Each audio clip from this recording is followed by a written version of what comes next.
Hello! In this video I will show you how to install ChatGPT Widget on Blackview A200 Pro.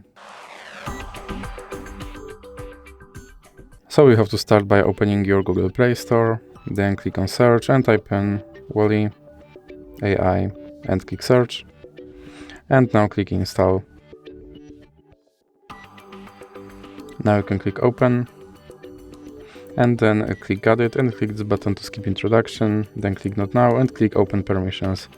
Now click on AI assistant and here you have to allow this app to display over other apps, and then you can go back and go back again and click start. And as you can see, here is your ChatGPT widget and you can open him and you can tell him to do something.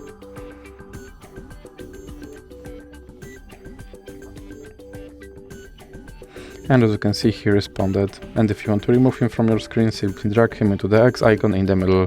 So that's it for this video. If you liked it, please remember to leave like and subscribe.